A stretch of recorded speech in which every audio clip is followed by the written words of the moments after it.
Pendapat yang pertama, ibu hamil, ibu menyusui seperti orang sakit. Kalau orang sakit nggak puasa, bayarnya apa? Qadha. Itu pendapat yang pertama. Jadi nggak puasa qadha, dihitung saja berapa hari dia nggak puasa gitu. Nah, pendapat yang kedua, dilihat yang bikin dia nggak puasa siapa, apakah dirinya atau karena bebinya. Ingin bertanya mengenai qadha puasa Ramadan. Oh, qadha. Iya, qadha puasa Ramadan. Jadi saya kan saat mengandung dan setelah melahirkan itu tidak berpuasa mungkin selama 2 tahun ya, Ustazah. Nah itu bagaimana caranya untuk kita kan itu diwajibkan untuk mengqadha kembali ya, karena saya masih masih kuat untuk berpuasa gitu. Tapi bagaimana kalau kita lupa jumlah puasa yang sudah kita qadha? Apakah itu kita harus bayar fidyah atau tetap harus melakukan qadha puasanya? Ya, terima kasih Ustazah. Assalamualaikum warahmatullahi wabarakatuh. Waalaikumsalam warahmatullahi wabarakatuh. Saya tampung atau saya langsung jawab? Langsung ya. Ya, terkait dengan qadha puasa, qadha Ramadan gitu ya. Untuk ibu hamil dan ibu menyusui itu ada 3 pendapat. Pendapat yang pertama, ibu hamil, ibu menyusui seperti orang sakit. Kalau orang sakit nggak puasa, bayarnya apa? Qadha. Itu pendapat yang pertama. Jadi nggak puasa qadha, dihitung saja berapa hari dia nggak puasa gitu. Nah, pendapat yang kedua, dilihat yang bikin dia nggak puasa siapa, apakah dirinya atau karena bebinya, karena janin atau karena anaknya. Jika dia nggak kuat puasa karena fisiknya memang lemah, dia nggak puasa, dia sakit ya, maka kalau dia nggak puasa karena dirinya, dia qadha saja. Ini pendapat yang kedua. Tetapi kalau dia nggak puasa demi anaknya atau karena janinnya, misalnya janinnya khawatir tidak berkembang gitu, ada unsur anak di dalam alasan dia tidak puasa gitu ya, maka dia qadha juga, fidyah juga, karena ada unsur orang lain yang membuat dia membatalkan puasa atau tidak berpuasa, entah itu janinnya atau anaknya yang sedang dia susui. Pendapat yang ketiga ini pendapat Ibnu Abbas. Untuk yang ketiga, fidyah saja jika jarak antara anak pertama dan kedua dekat gitu. Ada kan Bu yang nggak boleh ngeliat suami gitu, lihat suami hamil, baru di WA hamil gitu kan. Nah yang begitu tuh, yang jaraknya dekat, maka dia boleh bayar fidyah dulu gitu. Nanti ketika anak sudah besar, dia bisa membayar qadha puasa. Nah pilihannya ada di situ, mau pendapat yang pertama kah, kedua kah, ketiga. Nah qadarullah, kalau anak pertama, kedua, ketiga, karena saya merasa masih muda, itu anak-anak dibawa puasa nggak apa-apa, fine saja, nggak ada masalah gitu. Artinya kuat berarti kan fisik kita. Tetapi kalau kita udah cukup umur, hamil gitu ya, itu kadang-kadang perlu nyoba, perlu batalin gitu, kembali lagi ke fisik kita. Kalau kita ternyata bisa nih diselang-seling puasa batal, ya berarti kan kita bayar qadhanya kan cuman sedikit gitu. Tapi kalau kita mengambil pendapat yang kedua, kita batalnya karena anak kita, berarti qadha juga, fidyah juga. Kalau pendapat pertama nggak ada perbedaan, batal udah qadha gitu, karena dianggap seperti orang sakit. Tapi kalau pendapat kedua, Ini ada sebabnya gitu ya. Yang bikin dia batal dirinya atau anaknya. Bisa dipahami ya Bu yang 3 perbedaan tadi. Kalau yang ketiga fidyah dulu. Nanti anak besar udah nggak hamil lagi, bayar qadha semampunya. Demikian Allah a'lam. Assalamualaikum Ustazah. Waalaikumsalam. Izin menanyakan Ustazah, seperti tadi Ustazah bilang kalau anak perempuan bisa menjadi perisai bagi Orang tuanya. Betul. Mohon izin penjelasannya Ustazah. Oke. Jadi dulu pada masa jahiliyah anak perempuan kan dikubur hidup-hidup ya. Mereka malu kalau punya anak perempuan. Itu pun dialami oleh teman-teman di Pakistan ya waktu saya kuliah di sana. Ketika saya melahirkan anak laki-laki, kedua anak laki-laki lagi, ketiga anak laki-laki lagi, mereka bahagia banget gitu. Seneng gitu, dikasih manisan, dikasih gitu ya Bu ya. Tapi kalau mereka punya anak perempuan, yang lahir anak perempuan, itu mereka sedih gitu. Nah di masa jahiliyah seperti itu. Maka ada seorang bapak cerita kepada Rasulullah SAW.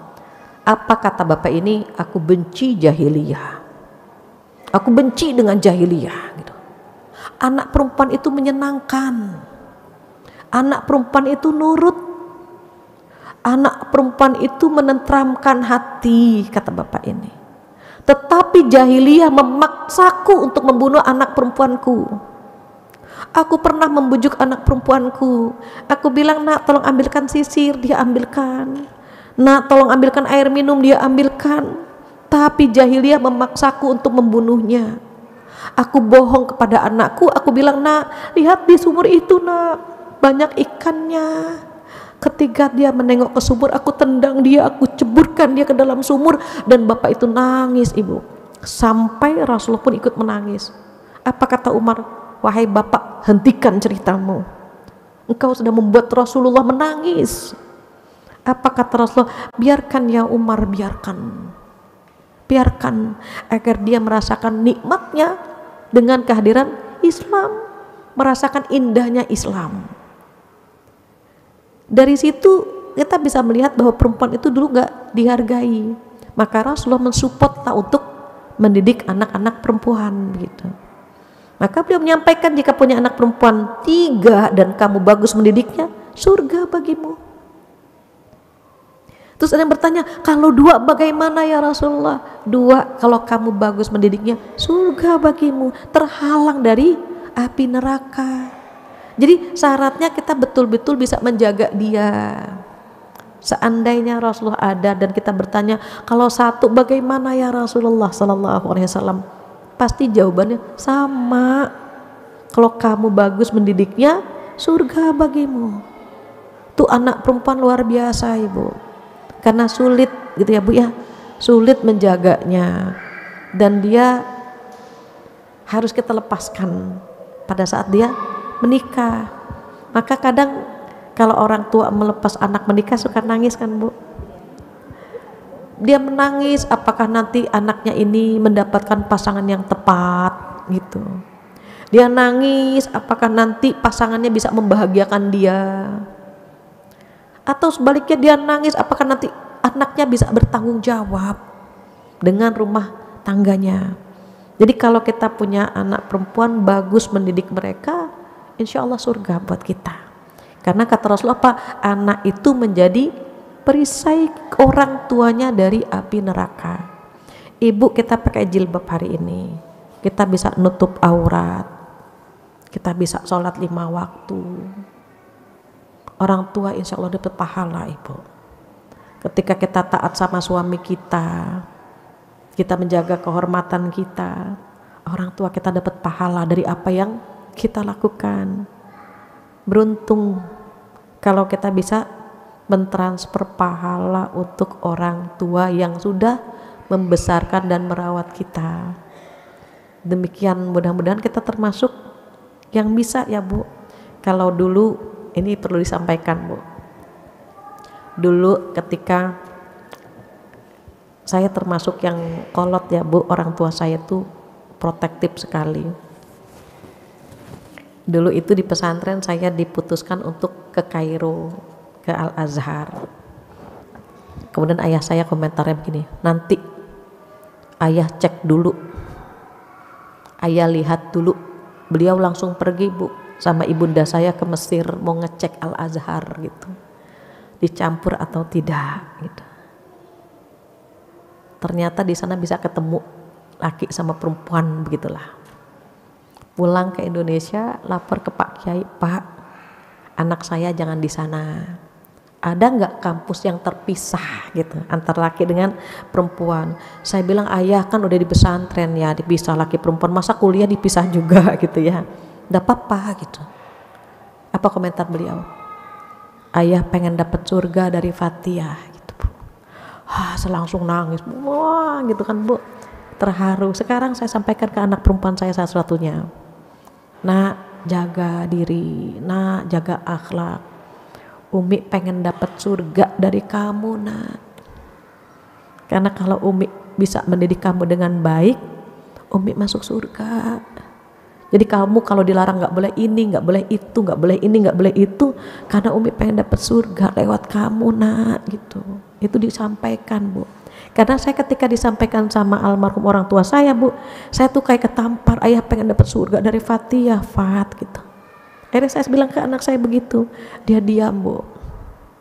Umi kan pengen dapat surga dari kamu nak gitu. Karena memang anak perempuan bisa menjadi tameng, bisa menjadi perisai orang tuanya dari api neraka. Mudah-mudahan perempuan-perempuan di sini menghalangi orang tuanya dari api neraka, insya Allah. Amin ya robbal alamin. Demikian jawabannya Ibu.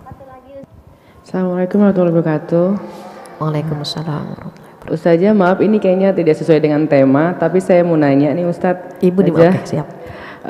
Bagaimana agar kita menerima takdir dari Allah yang saat ini kita alami, padahal takdir yang kita alami saat ini tidak sesuai dengan harapan kita. Terus bagaimana caranya supaya kita ikhlas dengan ketetapan yang menurut kita tuh sebenarnya ini tuh nggak baik gitu. Menurut kita ini nggak baik gitu ya. Ya, makasih Ustadz. Izin ya Bu. Jadi terkait dengan takdir, ini pertanyaan yang susah sebenarnya. Seandainya kita tidak beriman kepada takdir, mungkin kita stres Ibu. Seandainya kita tidak percaya dengan ketentuan Allah, mungkin kita depresi. Kenapa orang di Jepang, orang di luar negeri yang gak bertuhan, yang gak percaya dengan takdir banyak yang bunuh diri? Kenapa? Oh mereka stres, mereka depresi. Kenapa hidup saya begini? Kenapa saya mendapatkan sesuatu yang tidak saya inginkan, sementara yang saya inginkan tidak Allah berikan? Kita akan banyak pertanyaan kepada Allah saat kita tidak beriman dengan takdir. Sekarang kita buat ilustrasi, ini gadget, ini HP di tangan saya. Karena HP di genggaman saya bebas dong. Saya mau buka WA, buka YouTube, buka IG, buka TikTok, buka apapun terserah saya kan gitu. Kenapa? Karena saya yang memegang HP ini. Tapi kan akan saya rawat biar nggak cepat rusak, bagaimana kan gitu, karena saya sayang dengan gadget ini. Allah menggenggam langit dan bumi. Allah pemilik langit dan bumi, Allah yang menggenggam semua. Ngatur hidup kita itu gampang banget. Dan Allah tahu kualitas keimanan kita bagaimana. Allah tahu yang terbaik buat kita yang mana. Allah nggak pernah salah ngasih ujian. Allah nggak pernah salah ngasih anugerah. Allah nggak pernah salah memberikan takdir buat hambanya. Tapi hambanya yang tidak pernah mau tahu betapa hikmah dari apa yang Allah berikan itu paling indah gitu. Kita buat ilustrasi anak kecil. Anak kecil main pisau. Kita bilang, nak jangan main pisau nak. Nanti tanganmu terluka, diganti sama Allah kan pakai pisau-pisauan saja, pisau mainan yang dari plastik yang tidak melukai tangannya. Tapi anak itu nggak mau kan Bu? Nggak mau, aku maunya pisau yang itu. Kenapa dia kekeh ngeyel mau pisau yang asli? Karena dia nggak tahu kalau pisau itu melukai dia. Sekarang manusia nggak pernah tahu yang terbaik buat dirinya apa. Allah kasih, Allah ganti, gitu kan? Dan itu kata kita, aku nggak mau yang itu. Kita nggak pernah tahu. Justru yang dikasih sama Allah itu yang bisa menyelamatkan kita. Yang kita mau bisa jadi mencelakakan kita. Maka kata Ali apa? Kalau aku berdoa dan doaku tidak dikabulkan, aku bahagia. Karena itu berarti kehendak Allah. Tapi kalau kita berdoa gitu kan Bu, kemudian Allah mengabulkan, itu kan berarti kehendak kita. Nah manusia suka sok tahu yang terbaik buat dia yang ini ya Allah. Bukan, kata Allah, bukan yang itu, yang sebelahnya lagi, yang kamu di situ nggak suka gitu. Tapi itu yang bisa mendekatkan kamu kepada aku, kata Allah. Kita terkadang protes kan Bu dengan pemberian Allah, padahal ada manfaat yang banyak, hikmah yang banyak. Seandainya hati kita diisi dengan iman kepada takdir, maka kita akan bilang sama Allah, ya Allah, semua yang datang darimu ada yang terbaik buat hamba. Hamba akan belajar redho ya Allah.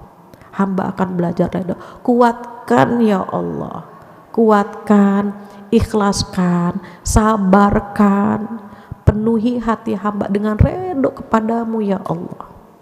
Belajar redho Ibu. Kita lagi belajar ngikutin apa yang Allah mau, bukan yang kita mau. Yang kita mau banyak tadi, punya suami 3T atau 5T, takwa, tampan, tajir, terdidik, terjamin kan gitu. Punya anak 3R, benar, pintar, segar. Yang enak-enak kan kita pengennya. Tapi kan Allah lebih tahu, kalau kamu dikasih itu semua, kamu akan jauh dari aku. Kenapa Fir'aun sombong? Fir'aun gak pernah susah, gak pernah sakit, gak pernah hidupnya sulit. Makanya ngaku Tuhan. Kita kan kalau disentil aja sama Allah dikit, langsung ya Allah, ya Allah, ya Allah. Oh manja banget kan kita sama Allah, dan Allah suka itu. Allah kangen kita menyebut nama Allah. Belajar redho. Keluar dari ruangan ini belajar redho. Kenapa? Semua yang Allah kasih adalah yang terbaik. Belajar mengikuti apa yang Allah mau, bukan yang kita mau. Mudah-mudahan Allah berikan kelapangan hati. Amin insyaallah. Demikian jawabannya ya. Yang dari kertas nih ya, saya bacakan dari satu. Assalamualaikum warahmatullahi wabarakatuh. Izin bertanya Ustazah, apakah ibadah sholat anak yang sudah balik masih tanggungan orang tuanya? Ini khusus buat anak laki-laki. Anak ketika balik sudah mukallaf. Balik itu tandanya apa? Balik itu kalau laki-laki kan mimpi ya Bu, mimpi basah atau mimpi indah bahasanya. Nah ini yang pertama tahu harus kita. Yang pertama tahu anak laki-laki ataupun anak perempuan balik itu ibunya. Itu yang pertama tahu. Jangan temannya. Banyak anak-anak sekarang yang mimpi itu jadi bahan lelucon di antara teman-temannya. Kamu mimpi siapa? Kamu siapa? Masuk masjid belum mandi hadas besar. PR buat para orang tua. Jadi ketika anak laki-laki sudah balik, dia bisa cerita sama orang tuanya, ayahnya atau ibunya. Terus bagaimana kita sampaikan, nak, kamu udah mimpi ya? Kita lihat ekspresinya. Kalau dia bilang mimpi apa Bun? Mimpi indah. Oh makan es krim. Oh bukan. Mimpi indah itu mimpi yang lihat perempuan ya Bu, gitu. Ibu saya tadi gagal, Ibu izin ya Bu, saya ambil lagi. Jadi kalau misalnya kita punya anak laki-laki udah balik, maka kewajiban kita menyampaikan bahwa dia punya tanggung jawab kepada siapa? Kepada Allah. Sholatnya, puasanya, zakat kalau dia udah kerja, itu kewajiban kita Ibu. Maka dilatih ketika umur berapa? 7 tahun. 7 tahun, mohon maaf ini banyak ibu-ibu yang gini Bu, Bu Fatia anak saya umur 17, terus dia nggak kuat puasa, boleh bayar fidyah nggak? Umur 17, saya bilang yang boleh bayar fidyah itu kalau udah dugem, duduk gemeter, itu baru boleh bayar fidyah. Ini 17 tahun mau bayar fidyah. Saya bilang kenapa bayar fidyah Ibu? Dia nggak kuat puasa. Saya bilang emang nggak pernah dilatih. Itu dia Bu, karena saya berpikir nanti aja kalau udah balik. Ternyata Bu nggak bisa dia puasa Bu. Terus gimana dong? Rasulullah udah ngasih cara kan Bu, umur 7 tahun diajarkan sholat, dilatih puasa, latih nutup aurat. Nanti ketika masa murahaqqah, ketika dia mendekati balik, dia sudah biasa mengerjakan perintah Allah semua. Kalau sudah mimpi, udah Bu, balik kita cium, Allah Masya Allah anak bunda, udah balik ya nak ya, sekarang dosa dan pahala kamu tanggung semuanya sendiri.